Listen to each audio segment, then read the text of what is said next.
हाँ तो फिर आइए आइए प्रैक्टिस कर लेते हैं। आइए बैठिए बेटा। अरे भाई बेटा बैठिए बैठिए बैठिए बैठिए आइए आइए बैठिए बैठिए बैठिए। ये क्या कर रहे हैं आप लोग? बैठिए बैठिए। ये गलत कर रहे हैं आप लोग। तुमने जो किया वो ठीक था क्या? मैंने गलत कुछ नहीं किया। गलत तो हम भी नहीं कर रहे डॉक्टर साहब। आप जल्दी से मुंह खोल दीजिए वरना बहुत दर्द होगा। बता। बता। मालिनी का इलाज मैंने किया था। और इलाज के बहाने उसके दांतों में ज्यादा मरकुरी भी तुमने डाली थी। गलती हो गई। गलती नहीं है, ये गुनाह है। किसके कहने पे किया था? मुझे नहीं मालूम। पता आनंद पैसे दिए थे मुझे इसलिए। कहाँ मिलेगा ये? भाई को था।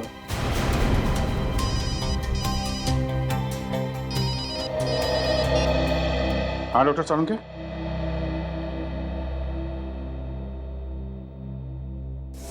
क्या?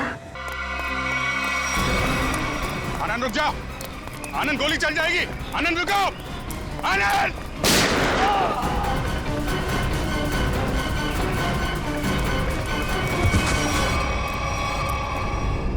देखो आसपास, इसने काव्य को कहां छुपा रखा है?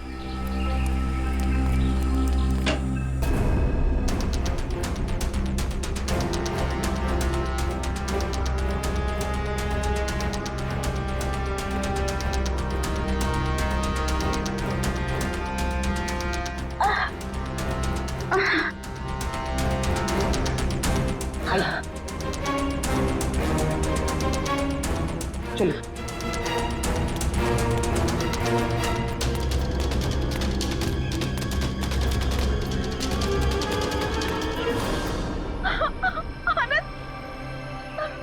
ये क्या किया आप सबने? मेरे पति को मार डाला। आनंद उठो।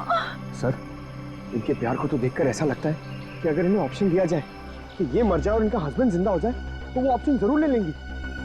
क्यों नहीं सर, ये तो एक भारतीय नारी का फर्ज है ना। पर अफसोस मेरे पति खुद ही मुझे जिंदा नहीं देखना चाहते थे। ये तो भगवान का शुक्र है कि मेरी चाय में जहर थोड़ा कम था, वरना आज आपको यहाँ मेरी लाश मिलती। अभिजीत, काव्या की चाय में जो दवाई के ट्रेसेस मिले हैं उससे किसी की जान नहीं जा सकती। एक मिनट, आपको कैसे पता चला कि आपकी चाय में जहर कम था? वो सर अभी आप ही ने तो कहा। अरे हमने कब कहा? हाँ याद आया, आनंद ने बताया था। हाँ? आनंद कैसे बताएगा? आनंद बेचारा तो खुद ये बात नहीं जानता था। ये बात जानती थी तो सिर्फ एक औरत, और वो औरत तुम हो काव्या। आनंद, तुम जिंदा हो। मेरे साथ इतना बड़ा धोखा। क्या करें? लोहे को लोहा काटता है, उसी तरह धोखेबाज का एक ही इलाज है, धोखा। जब डॉक्टर प्रतीक ने हमें बताया कि आनंद 22 गोदाम में मिलेगा,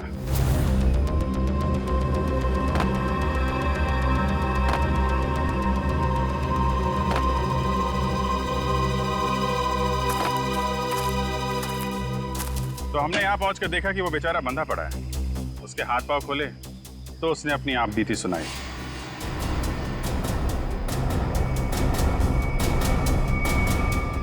किसने किया ये सब? है ये सब मेरी बीवी काव्या ने किया है सर। हाँ, कहीं कहीं छुपी हुई है। बस फिर क्या? हमने आनंद के साथ एक छोटा सा खेल खेल लिया, तुम्हारा असली रंग सामने लाने के लिए। तो ये सब ड्रामा था, लेकिन असली ड्रामा तो अब शुरू होगा। पीछे मुड़ के देखो।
बड़ी भारतीय नारी होने का ढोंग कर रही है।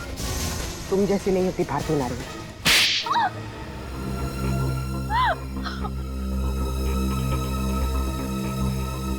सासू माँ ने आधी जायदाद आनंद के नाम कर दी थी और आनंद अपने भाइयों से बहुत प्यार करता था, तो वो अपनी जायदाद का हिस्सा भी अपने भाइयों को देना चाहता था।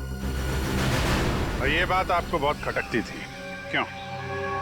मुझे पता था सर, मुझे पता था कि वो सासू माँ पे दबाव डालेगा वसीयत बदलने के लिए। इसलिए तुमने उन्हें डॉक्टर प्रतीक के पास भेजा, उनकी दांत की तकलीफ का फायदा उठाकर, ताकि इससे पहले कि वो अपनी वसीयत बदले उनकी मौत हो जाए। हाँ सर, और मैंने प्रतीक से कहा अगर वो पकड़ा जाए तो मेरा नहीं आनंद का नाम ले, ताकि आपके सास यानी मालिनी जी के खून के जुर्म में आनंद यानी आपका पति फंस जाए, जिससे 25 करोड़ की आधी जायदाद आपकी हो जाए। हॉस्पिटल में डॉक्टर सुमित तुम्हारी सच्चाई जान गए थे, इसलिए उन पे भी हमला किया तुमने। मैं क्या करती सर, उसने मुझे फोन पे बात करते हुए सुन लिया था। अब बारी है खेल के दूसरे पड़ाव की, जिसमें हम दुनिया को ये दिखाएंगे कि मेरे पति परमेश्वर यानी कि मिस्टर आनंद कुमार ने अपनी ही पत्नी को अगवा कर लिया।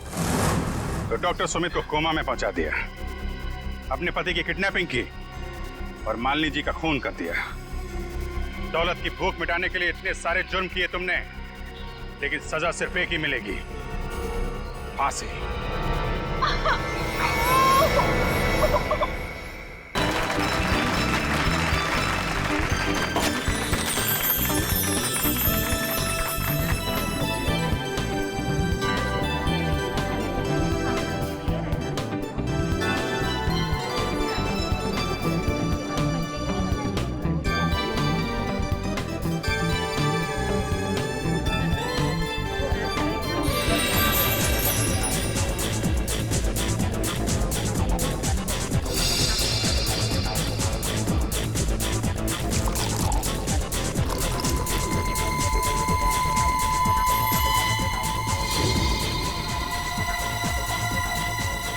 रुको सपना, क्या कर रही हो तुम?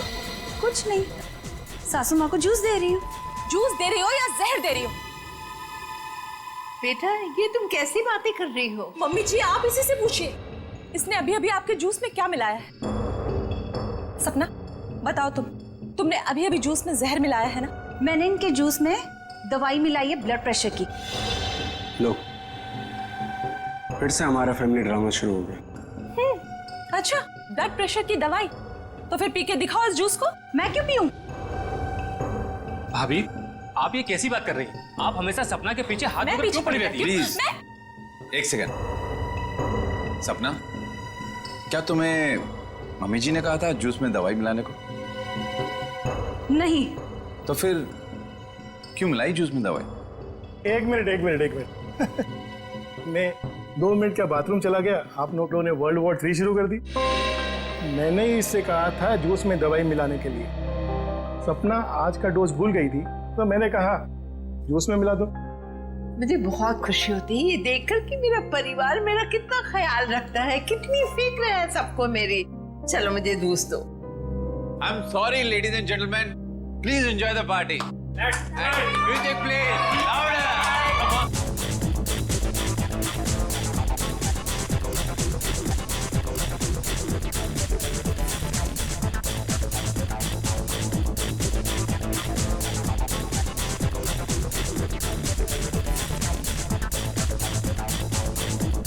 नमस्ते। नमस्ते। महेश, कैसे हैं आप? प्रतीक जी मैं बिल्कुल ठीक हूँ, आप कैसे हैं? बस मैं ठीक। आप कुछ ले नहीं रहे हैं? मैं आपके खाने के लिए कुछ मंगाती हूँ। सरोज। नहीं, आप तकलीफ मत लीजिए, मैं खुद जाकर ले लूंगा। Sure. Yeah it's okay, fine. Hi.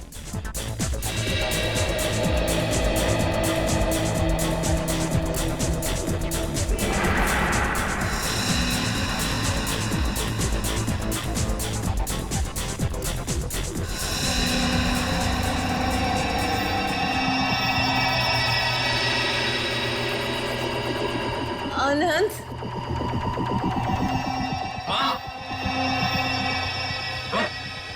Mummy ji क्या हुआ आपको? मम्मी जी, मम्मी जी।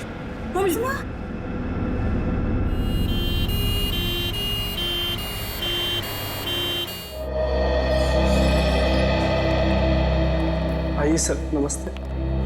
मेरा ही नाम अहम है सर। मैंने आप लोगों को फोन किया था। अच्छा, अब कैसी है तुम्हारी मम्मी? डॉक्टर से इलाज कर रहे हैं सर, पता नहीं क्या होगा। घबराओ नहीं, सब ठीक हो जाएगा। जिस किसी ने मेरी माँ को मारने की कोशिश की है ना, उसको आप छोड़ना मत। एक बात बताओ अहम, क्या तुम्हें किसी पर शक है? मेरा मतलब है, कौन कर सकता है ये तुम्हारी मम्मी के साथ?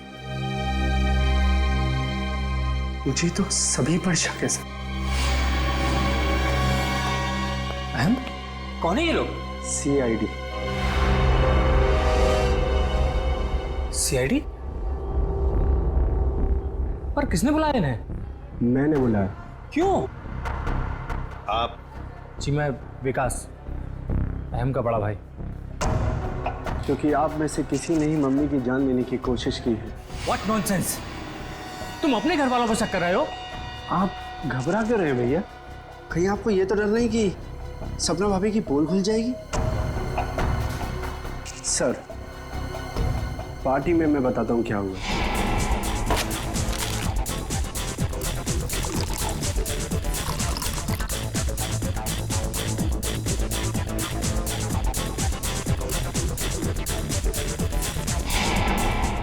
तुम्हारी सपना भाभी पर शक है तुम्हें? Yes sir. सपना कहाँ है? सपना हॉस्पिटल नहीं आई, वो घर पर ही है। वैसे आप कौन है? जी मैं काव्या। हमारी भाभी है सर। सर, अहम बच्चा है, ये आप लोगों को बहका रहा है सर। विकास जी, हम CID वालों को कोई बहका नहीं सकता, समझे? कहाँ है आपकी मम्मी? मम्मी ऊपर ICU वार्ड में है।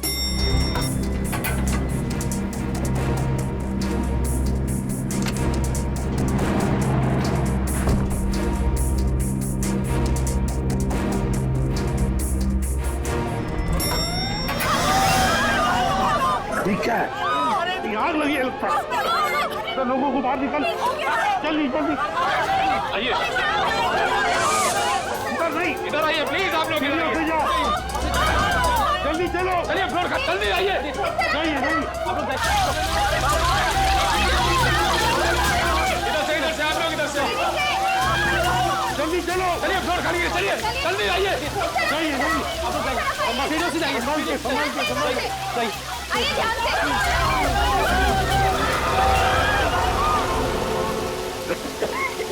किशन, ये कोई आग वाला धुआं नहीं है, इसकी गंदी कुछ अलग है। ये धुआं किसी और चीज का है, किसी केमिकल का।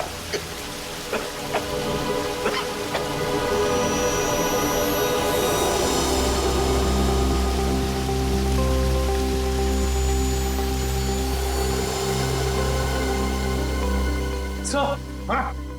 आपका अंदाजा सही था। ये देखिए, smoke bomb. My God. Sir कहीं स्मोक बॉम्ब फायर अलार्म बजाने के लिए तो नहीं डाला गया था? आश्रया, फायर अलार्म बजाने के लिए ही स्मोक बॉम्ब लगाया गया था। मालिनी का कमरा ढूंढो जल्दी।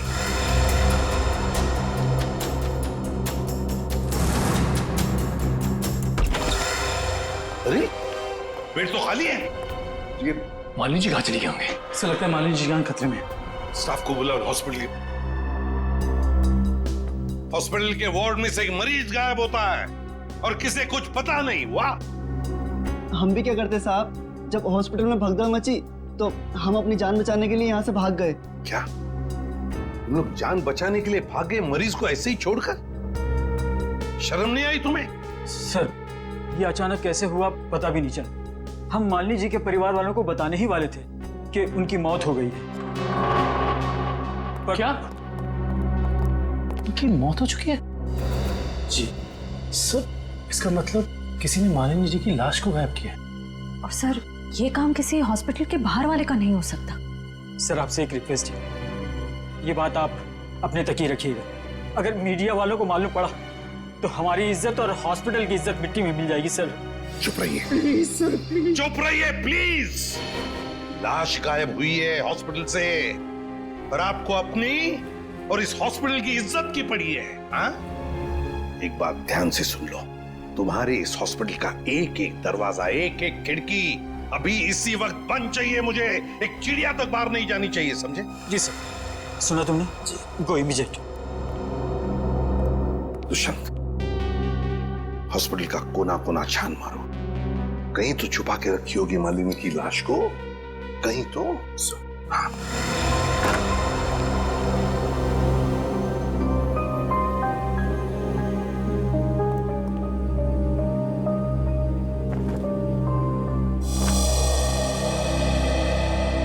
जरा एक बात बताइए, आपके मम्मी के साथ कमरे में कोई था उनकी देखभाल के लिए?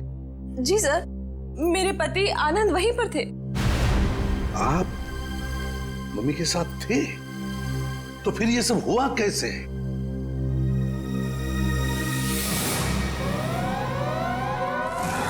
जैसे ही फायर अलार्म बजा तो मैं वार्डरूम के बाहर आया, ये देखने के लिए कि क्या मच रहा है। हर तरफ धुआं ही धुआं था। लोग पागलों की तरह यहां वहां भाग रहे थे। धक्का मुक्की में कुछ लोग मुझे मम्मी जी के वार्डरूम से बहुत दूर ले गए। जाकर भी मैं वार्डरूम तक नहीं पहुंच पा रहा था। किसी तरह जब मैं मम्मी जी के वार्डरूम में पहुंचा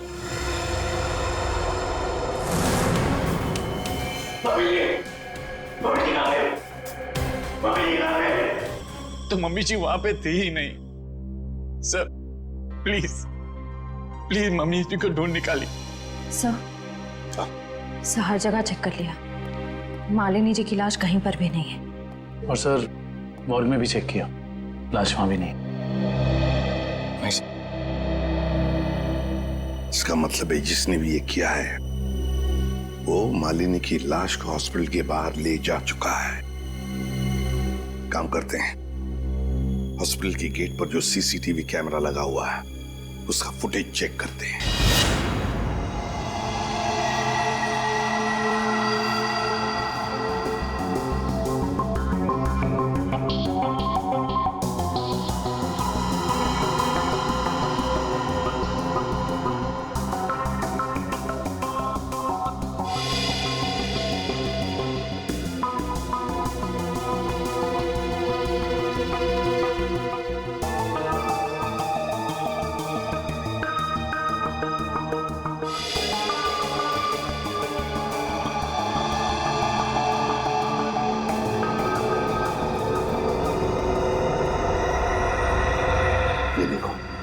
एक झटके में गाड़ी रिवर्स हो गई और हॉस्पिटल के बाहर भी निकल गई।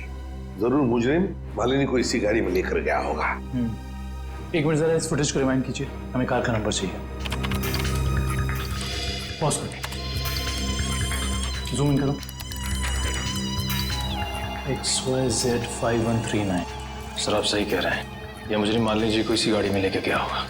अनिकेत काम करो, कंट्रोल रूम में फोन करके इस गाड़ी का डिस्क्रिप्शन दे दो और उनसे कहो जहां पर भी ये गाड़ी देखे हमें इन्फॉर्म करें लोकेशन। हो रही गाड़ी, ये तो आग लग गई है।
सर सीट्स तो खाली है पर कुछ अजीब सी बदबू आ रही है।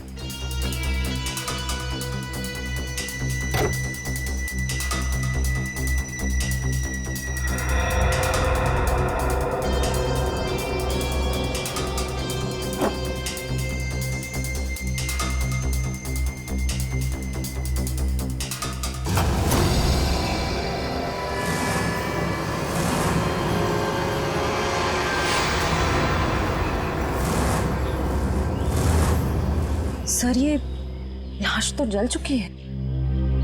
शायद सबूत मिटाने के लिए खूनी ने मालिनी जी की लाश को जला दिया। आप इतने यकीन से कैसे कह सकते हैं कि ये लाश मेरी माँ की है? इसका चेहरा तो बुरी तरह जल चुका है। देखिए,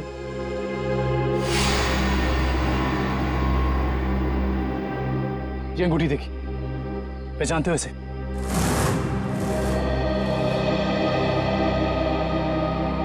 तो मेरी माँ की अंगूठी।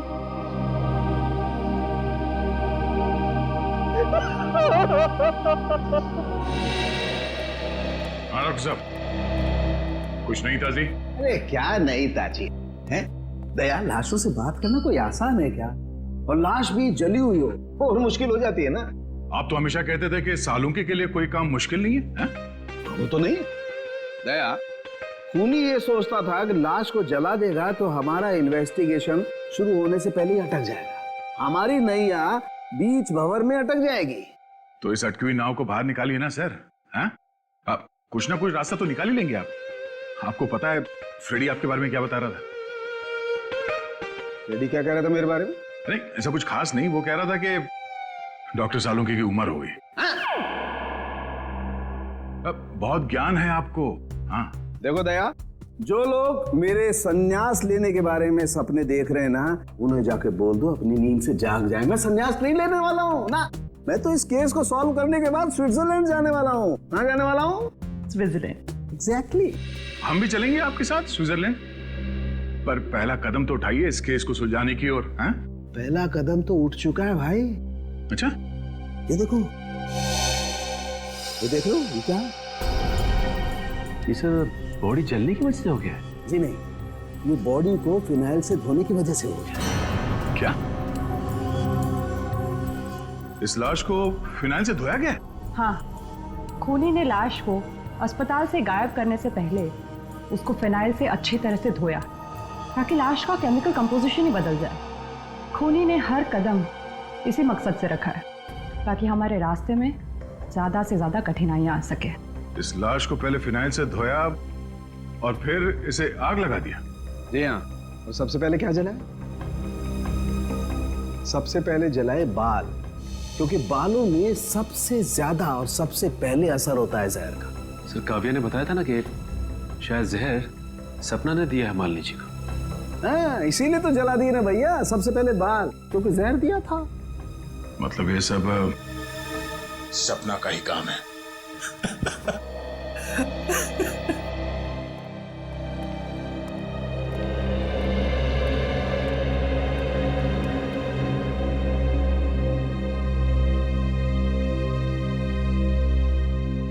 सर आप लोग कुछ पता चला माँ की मौत की वजह क्या थी? जी नहीं, मगर बहुत जल्द पता चल जाएगा। पता तो चल गया है ना सर, सपना ने ही जूस में जहर मिलाया था। बस कीजिए भाभी, इनफ। हर चीज की खाद होती है। डॉक्टर साहब आप बताइए ना। देखिए, मैं इनका फैमिली डॉक्टर हूँ। सपना ने जूस में ब्लड प्रेशर की दवाई मिलाई थी, जो मैंने ही उसे कहा था। ओह अच्छा। अच्छा एक बात बताइए, क्या लगता है आप लोगों को कौन कर सकता है ये? कौन मार सकता है आपकी माता जी को? मैं कुछ कहना चाहूँ। आप? जी सर, ये हमारे परिवार के वकील हैं, मिस्टर संजीव। संजीव जी? कहिए संजीव जी, क्या कहना चाहते हैं आप? देखिए सर, मुझे शक तो नहीं है। हाँ, मगर पार्टी के बाद मालिनी जी मेरे साथ एक मीटिंग करना चाहती थी। मालिनी जी आपके साथ मीटिंग करने वाली थी? किस सिलसिले में? अपनी वसीयत बदलने के सिलसिले में। वसीयत बदलना चाहती थी? अच्छा। मीटिंग ही नहीं हो पाई क्योंकि अचानक इनकी तबीयत खराब हो गई। अच्छा संजीव जी, ये बताइए, अभी जो वसीयत है जो मालिनी जी बदलना चाहती थी, क्या है उस वसीयत में? कुछ बता सकते हैं आप? सर, इस वक्त जो वसीयत है उसके हिसाब से आधी जायदाद मिस्टर आनंद के नाम पे है और बाकी बची हुई आधी जायदाद दोनों भाइयों के नाम पे है। वकील साहब ये बताइए कि ये जो नई वसीयत है वो क्या होने वाली थी? सर यही तो सब डिस्कस होना था, इससे ज्यादा मैं कुछ नहीं जानता। मालिनी जी की अचानक तबीयत बिगड़ गई और मीटिंग हो नहीं पाई। दुष्यंत, पता लगाना पड़ेगा मालिनी जी अगर वसीयत बदलती तो किसका फायदा होने वाला था और किसका नुकसान? अरे आओ आओ भैया, समझो केस सॉल्व हो गया। क्या बात है सर, लगता है लाश से कोई बड़ी जानकारी निकाल ली आपने। रिया जनाब, पार्टी में मालिनी जी के कान से खून बह रहा था ना। हाँ, उसकी वजह पता चल गई आपको? जी हाँ, उसकी वजह थी दया साहब जहर जिसने ऑरल ट्रैक्ट को यानी कि कान के इस हिस्से को बिल्कुल तबाह कर दिया, बर्बाद कर दिया। देखो, तो जहर की वजह से नस फट गई और कान से खून बहने लगा। और इतना ही नहीं, इनके खून में से हमें बहुत ज्यादा मात्रा में नाइट्रोजन के कंपाउंड्स भी मिले। और तो और इनकी किडनीज में से हमें बढ़ी हुई मात्रा में पोटेशियम और मैग्नीशियम मिला है। और ये सारी चीजें सिर्फ एक ही तरफ इशारा करती हैं, जहर। सर फिर तो हमें सपना को गिरफ्तार कर लेना चाहिए। नहीं, यहीं पर कहानी में जरा सा ट्विस्ट है। भैया, इनको जहर तो जरूर दिया गया था, लेकिन वो स्लो पॉइजन था, धीमा जहर, जो कोई 1.5-2 महीने से लगातार हर रोज इन्हें दिए जा रहा था। इसलिए जूस में तो जहर होने का सवाल ही नहीं होता। और ये जहर किस चीज के जरिए दिया जा रहा था? खाने पीने के साथ? यार दया, ये गुत्थी थोड़ी सी उलझी हुई है। बट वाई फियर व्हेन सालू के इज हियर? तुम चिंता मत करो, इस जहर से भी मैं सच उगलवा के रहूंगा। ठीक है सर, आप इस जहर से सच उगलवाइए। तब तक मालिनी के घर वालों से सच उगलवाते हैं। क्योंकि वो जूस जो सपना ने मालिनी जी को दिया था उसमें जहर नहीं था। मालिनी जी की मौत स्लो पॉइजनिंग से हुई है। स्लो पॉइजनिंग, धीमी धीमे असर करने वाले जहर की वजह से, जो उन्हें 45 दिन तक रोज लगातार दिया गया था। धीमा जहर? मां को मारने की इतनी बड़ी साजिश? जी, और ये साजिश किसी आसपास वाले की है, जो उनके खाने के साथ, उनकी दवाइयों के साथ छेड़खानी कर सकता था। सर, चाय लीजिए आप लोग। थैंक यू, आप लीजिए।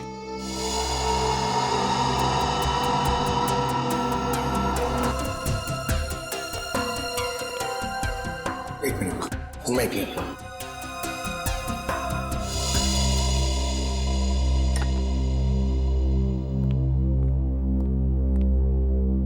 एक बात बताइए, मालिनी जी को रोज दवाई कौन देता था?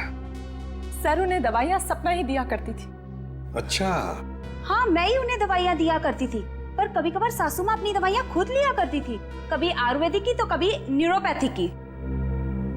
तो सपना जी, आपके कहने का मतलब ये है कि जहर शायद मालिनी जी की खुद की ली हुई दवाओं में था? मैं नहीं जानती कि जहर किस चीज में था, मैं तो सिर्फ आपको उनकी आदतों के बारे में बता रही हूँ। चलो ठीक है, हमें वो दवाइयाँ देखनी है। चलिए सर, मैं आपको माँ का कमरा दिखाता हूँ। चलिए।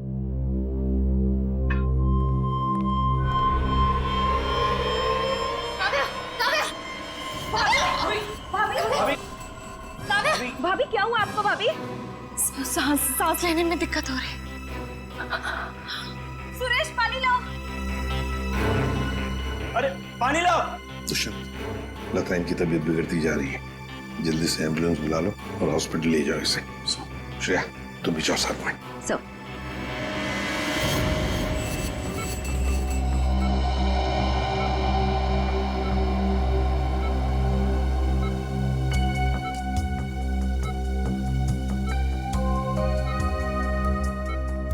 जी डॉक्टर साहब, कैसी तबीयत है काव्या की और हुआ क्या है इन्हें? फिलहाल तो हम इनके बेहोशी की वजह समझने की कोशिश कर रहे हैं, बट डोंट वरी, खतरे का कोई निशान दिखाई नहीं दे रहा। इन्हें जल्दी होश आ जाना चाहिए। Thank God. वैसे भी सासू माँ के मौत के सदमे के बाद हम उभर नहीं पाए।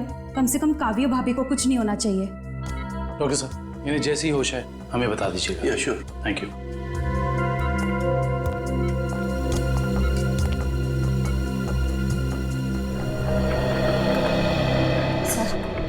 सर, मुझे तो सपना पर शक हो रहा है। वहाँ पार्टी में काव्या के साथ झगड़ा कर रही थी और यहाँ इसे काव्या की इतनी परवाह हो रही है। और श्रेया होना उस चाय में कुछ था जिसे पीते ही काव्या बेहोश हो गई। सर, चाय तो मैंने भी पी थी। थैंक गॉड मुझे कुछ नहीं हुआ। Are you sure Pankaj? Sure मतलब सर? मतलब चक्कर वक्कर तो नहीं आ रहे ना तुम्हें? चक्कर? नहीं सर, चक्कर नहीं आ रहे, मगर पेट में कुछ गड़बड़ लग रही है सर। पेट में गड़बड़ लग रही है, गर्मी हो रही है, कहीं से वो तो नहीं हो गया? पंकज,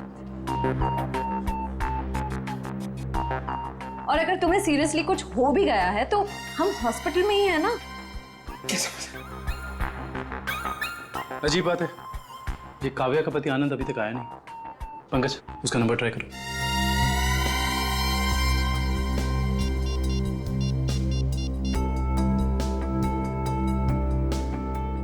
सर उसका फोन बंद आ रहा है। सर कहीं आनंद ने तो काव्या को चाय में जहर नहीं पिला दी? हो सकता है पंकज। सर अगर चाय में जहर था तो हो सकता है कि नौकर भी शामिल हो।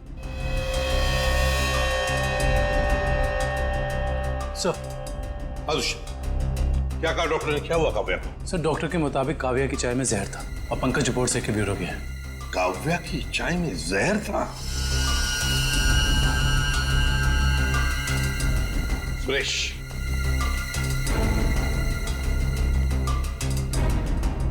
तो बताओ सुरेश, चाय में जहर कहां से आया? चाय में जहर कहां से आया? मैंने कहा था जहर डालने के लिए, ना मैंने डाला सर। सब पता चल जाएगा। एक बात बताओ, जब तुम चाय लेकर आए थे तो चाय कहीं पर रख दी थी और कुछ दूसरे काम के लिए गए थे? हाँ साहब, याद आया। मैं सुबह जब चाय लेकर आ रहा था तो आनंद साहब ने मुझे कुछ खाने के लिए लेकर आने को कहा। अरे सुरेश, सिर्फ चाय? कुछ नाश्ता भी ले जाओ, कल रात से किसी ने कुछ भी नहीं खाया। जाओ। जी साहब।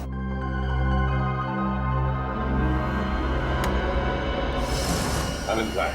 सर ये अपने रूम में सो रहे हैं।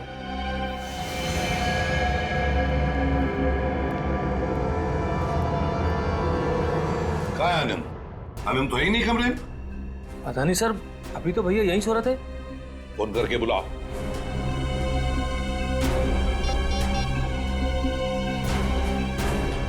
सर घंटी जा रही, भैया फोन नहीं उठा रहे।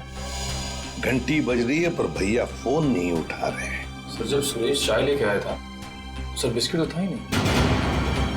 और तो और सर जब चाय आई तो वहां पे आनंद भी नहीं था, तो आनंद को पता कैसे चला कि कौन सा कप किसके हिस्से में जाने वाला है? हाँ वाकई, आनंद तो वहां था ही नहीं चाय पीने के लिए। जब ये सुरेश सबके लिए चाय लेकर आया था तो सारे के सारे चाय के कप एक जैसे ही थे। उसमें एक मग था, मग बड़ा सा, जो काव्या ने उठाया था। तो हो सकता है वो काव्या का खास मग हो जिसमें वो हर बार चाय या कॉफी पीती हो। हाँ सर। और ये बात आनंद को मालूम थी। हेलो एसीपी साहब, मैं डॉक्टर सुमित। हाँ डॉक्टर सुमित, बोलिए। एसीपी साहब आप जल्दी चले आइएगा, मुझे आपको कुछ जरूरी बात बतानी है। क्या हुआ डॉक्टर सुमित? ये काव्या तो ठीक है ना? हाँ वो ठीक है, मैं आपको फोन पे नहीं बता सकता, आप यहाँ जल्दी चले आइएगा। हेलो, लगता है बहुत बड़ी गड़बड़ हुई है हॉस्पिटल में। Let's go. लिस्ट बना के दोबारा से डिटेल मुझे दे देना, ठीक है? बाकी सब मैं देख लूंगी। डॉक्टर सुमित कहाँ मिलेंगे? सर उन्हें तो आईसीयू में भर्ती किया है। डॉक्टर सुमित को आईसीयू में भर्ती किया है? क्यों? सर एक बहुत बड़ा हादसा हो गया। डॉक्टर सुमित अपने कैबिन में खून में लथपथ मिले सर, और उनके सर पे बहुत गहरी चोट आई है। माय गॉड, क्या मिल सकते हैं उन्हें? फिलहाल तो नहीं सर, वो कोमा में है। होश में कब आएंगे नहीं पता। दुष्यंत, जरूर ये वही मुजरिम है जो ये सब कर रहा है। वो अभी भी हॉस्पिटल में ही है, पहले मालिनी के साथ और अब डॉक्टर सुमित के साथ। काव्या सर, कहीं उस मुजरिम का अगला निशाना काव्या तो नहीं? काव्या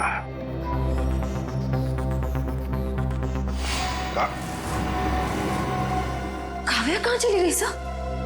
कहीं काव्या को भी तो गायब नहीं किया उसने? श्रेया, ये जो भी कोई है, अगर इसने काव्या को भी गायब किया तो वो हॉस्पिटल के मेन गेट से ही बाहर जा सकता है। और सर शायद डॉक्टर सुमित को भी उस खूनी के बारे में पता चल गया होगा, इसलिए उन पर भी हमला हुआ।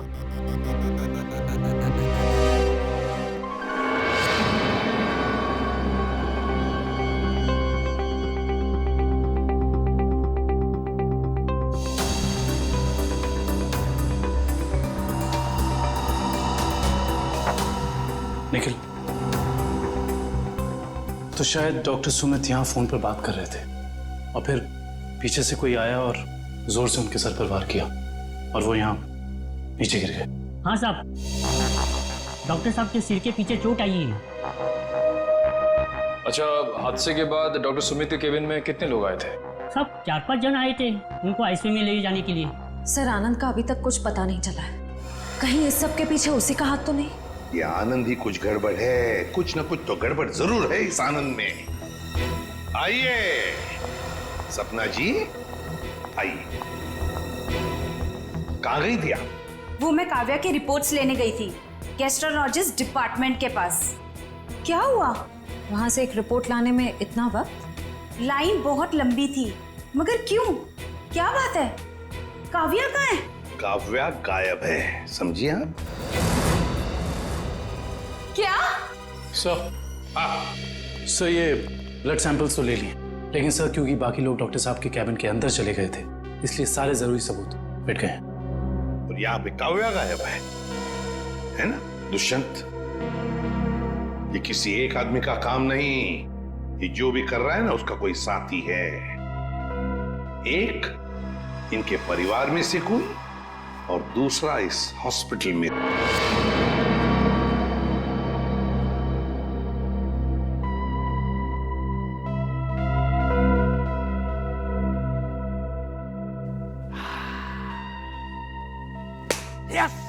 Yes, eureka! डॉक्टर साहब, क्या हुआ?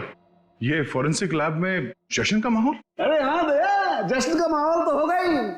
स्विट्जरलैंड की हसीन वादियां पुकार पुकार के कह रही हैं, सालुखे आजा रे तू आजा, तेरा इंतजार है। मतलब आपको पता चल गया कि वो लाश के अंदर जहर कहां से गया? जहर बॉडी में आया था दांत से। दांतों से जहर? हाँ सचिन, मालिनी ने 2 महीने पहले ही अपने दांतों का रूट कैनल करवाया था और इस ऑपरेशन के दौरान इसके दांतों में जो मर्क्यूरी का इस्तेमाल किया गया था वो मात्रा में बहुत ज्यादा थी। मर्क्यूरी अपने आप में ही एक जहर है ना डॉक्टर साहब? बिल्कुल। और जब जब मालिनी जी खाना खाती थी, खाने को अपने दांतों से चबाती थी, तब तब दांतों में छुपा हुआ वो मर्क्यूरी खाने में मिक्स हो जाता था और पेट में चला जाता था, और पेट से फिर पूरे खून में मिक्स हो जाता था। यही है वो स्लो पॉइजन जिससे वो बेचारी बेमौत मारी गई। सर, हो सकता है कि डेंटिस्ट ने सब जानबूझ के ना किया, गलती हो गई उससे, मे बी मेडिकल नेग्लिजेंस। नहीं सचिन, ये मौत एक हादसा होता तो लाश को जलाया नहीं जाता। जिस किसी डेंटिस्ट ने भी ये किया है, जानबूझ के ही किया है। वकील साहब, जैसा कि आप जानते हैं कि हमारी माँ अपनी वसीयत बदलवाना चाहती थी। जी हाँ। मगर वो ऐसा कर नहीं सकी, तो ऐसी स्थिति में क्या हमारा बंटवारा पुरानी वसीयत के हिसाब से होगा? दरअसल बात यह है कि मैं और आपकी माताजी। वकील साहब आप, डॉक्टर साहब आप भी? मैं तो सिर्फ ये पूछने आया था कि क्या आपकी माताजी ने कभी अपने दांतों का इलाज करवाया था 1.5-2 महीने पहले? नहीं सर, उन्होंने कभी मुझे तो नहीं, उन्होंने कभी हमें इस बारे में कुछ नहीं बताया। डॉक्टर साहब आप तो फैमिली डॉक्टर हैं, आपको तो पता होगा। मुझे भी कभी उन्होंने इस बारे में कुछ नहीं कहा। दुष्यंत, काम करो, घर की अच्छी तरह से तलाशी लो, शायद कुछ मिल जाएगा। और निखिल, घर में जितने भी नौकर हैं सबको ऊपर बुलाओ, लेकर आओ। एक बात बताओ, क्या तुम में से कोई जानता है कि मालिनी जी ने अपने दांत का इलाज करवाया था किसी दांत के डॉक्टर के पास 1.5-2 महीने पहले? सब एक दिन अचानक मालकिन के दांतों में दर्द हुआ तो उनका ड्राइवर उन्हें डेंटिस्ट के पास लेकर गया था।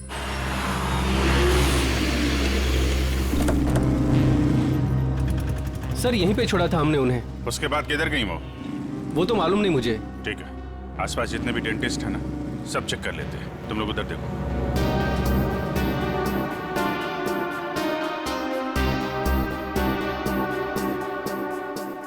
हम लोग सीआईडी से। क्या ये कभी आपके यहाँ इलाज कराने आई थी? No, I don't think so. ये यहाँ पर आया है। यहाँ से देखिए, ये 2 महीने पुरानी बात है। नो सर, ये लेडी कभी हमारे वहाँ इलाज के लिए नहीं आई। नहीं, मुझे नहीं लगता है यहाँ पर आए हैं। आई नॉर्मली मैं पेशेंट्स को याद रखती हूँ अपने। Thank you very much, thank you. Sir उस साइड किसी भी डेंटल क्लिनिक में मालिनी को किसी ने पहचाना नहीं। अच्छा, यहाँ देख लेते हैं।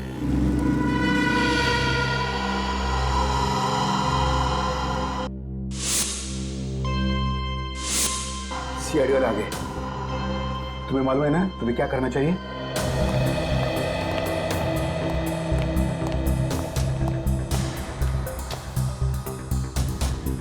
Excuse me. जी कहिए। हमें डॉक्टर से मिलना है। जी कहिए, मैं डॉक्टर कल्पना हूँ। आपके पास अपॉइंटमेंट है? डॉक्टर हम सीआईडी से। इन्हें पहचानती हैं आप? इन्हें कभी देखा नहीं है। कौन है ये? इनका नाम मालिनी है और इनका खून हो गया है। क्या? खून? क्या हुआ? खून का नाम सुनते ही आपकी जबान लड़खड़ाने की लग गई? नहीं नहीं, यहाँ पहली बार सीआईडी आई है ना, तो मैं थोड़ी नर्वस हो गई। कोई बात नहीं, आप परेशान मत होइए। Thank you very much.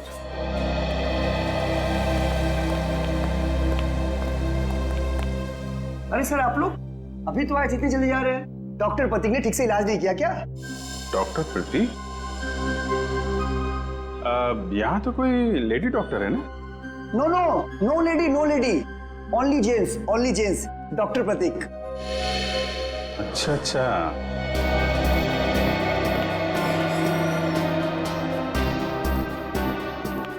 अरे सर, आप लोग फिर से आ गए? अरे वो क्या हुआ कि इनके दांत में दर्द होने लगा अचानक, तो वो जरा डॉक्टर से मिलना था। क्या नाम है उनका?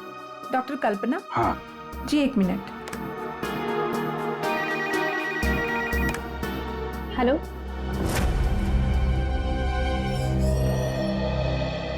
क्या हुआ सर? मेरे दांत में बहुत दर्द है, मगर मुझे एक जेंट्स डॉक्टर चाहिए। लेडीज डॉक्टर में वो शर्म आती है। नहीं नहीं, या तो मैं ही हूँ। लेकिन दीवार पे तो डॉक्टर प्रतीक का सर्टिफिकेट लटका हुआ है। ये नाम तो किसी लेडी का नहीं हो सकता ना? चेक कर लेते हैं एक बार। सर, कहाँ जा रहे हो आप? डॉक्टर प्रतीक। डॉक्टर प्रतीक।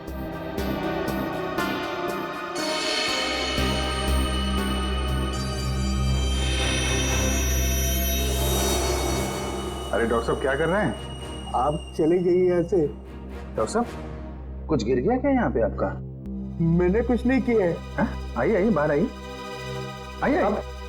अब चले जाइए यहाँ से। अरे अरे, चले जाएंगे डॉक्टर साहब। आप चले जाइए। अब जाएंगे, पहले थोड़ी बातचीत तो कर लें। लेकिन मैंने कुछ नहीं किया। अरे आइए तो सही, आइए आइए। मैंने कुछ नहीं किया। हाँ हाँ हाँ हाँ। सर ये ऐसे नहीं मानेंगे, लगता है डेंटिस्ट साहब के दांतों का इलाज करना पड़ेगा। अरे लेकिन हम में से किसी को डेंटिस्ट्री आती नहीं है। अरे नहीं आती तो आ जाएगी। क्यों डॉक्टर साहब, प्रैक्टिस मेक्स मैन परफेक्ट ना। आपने भी तो प्रैक्टिस से सीखा होगा।